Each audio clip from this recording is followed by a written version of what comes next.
भारत की एक महान कहानी मुगल साम्राज्य भारत के इतिहास का एक अद्भुत अध्याय है। इस साम्राज्य की स्थापना मध्य एशिया के मुगल शासकों ने की थी, जिन्होंने भारत के एक बड़े क्षेत्र को अपने साम्राज्य में मिला लिया था। मुगल साम्राज्य के दौरान भारत ने काफी प्रगति की और इस दौरान बनी इमारतें आज भी अपनी खूबसूरती के लिए दुनिया भर में मशहूर हैं। मुगल साम्राज्य की स्थापना बाबर ने की थी। बाबर का संबंध तिमुरिड और मुगल राजवंश से था। उन्होंने 1526 में पानीपत की पहली लड़ाई में दिल्ली के सुल्तान इब्राहिम लोदी को हराया और भारत में मुगल साम्राज्य की स्थापना की।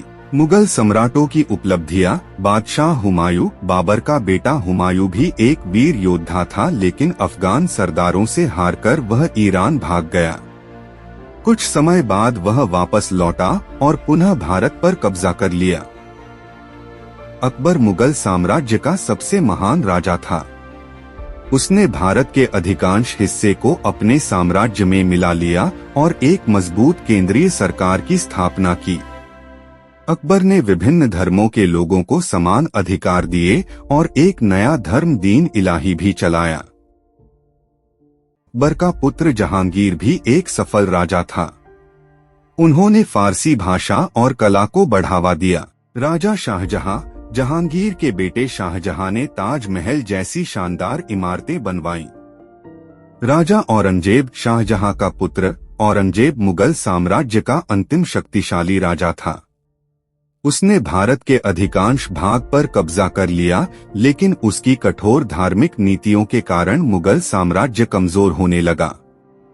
मुगल साम्राज्य का पतन। औरंगजेब की मृत्यु के बाद मुगल साम्राज्य कमजोर होने लगा और विभिन्न प्रांतों के शासक स्वतंत्र हो गए। मराठों और अन्य राष्ट्रों ने भी मुगलों के विरुद्ध विद्रोह किया। आखिरकार 1857 के स्वतंत्रता संग्राम में मुगल सम्राट बहादुर शाह जफर को पकड़ लिया गया और मुगल साम्राज्य का अंत हो गया।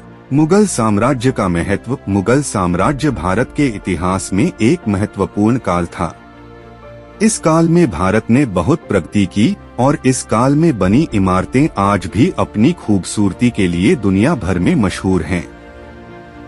मुगल साम्राज्य का भारतीय संस्कृति और कला पर गहरा प्रभाव था। परिणाम। मुगल साम्राज्य भारत के इतिहास का एक अद्भुत अध्याय है। इस साम्राज्य ने भारत को एक अखंड देश बनाने में महत्वपूर्ण भूमिका निभाई। मुगल साम्राज्य की सफलताओं और असफलताओं से हम बहुत कुछ सीख सकते हैं। यह तो बस एक संक्षिप्त परिचय है। मुगल साम्राज्य के बारे में बहुत कुछ कहा जा सकता है। यदि आप मुगल साम्राज्य के किसी विशेष पहलू के बारे में अधिक जानना चाहते हैं तो आप मुझसे पूछ सकते हैं। आप क्या जानना चाहते हैं? मुगल बादशाहों के जीवन के बारे में, मुगल साम्राज्य की वास्तुकला के बारे में, मुगल साम्राज्य की धार्मिक नीतियों के बारे में, मुगल साम्राज्य के पतन के कारणों के बारे में? मैं आपको इस विषय पर अधिक जानकारी देने के लिए तैयार हूं।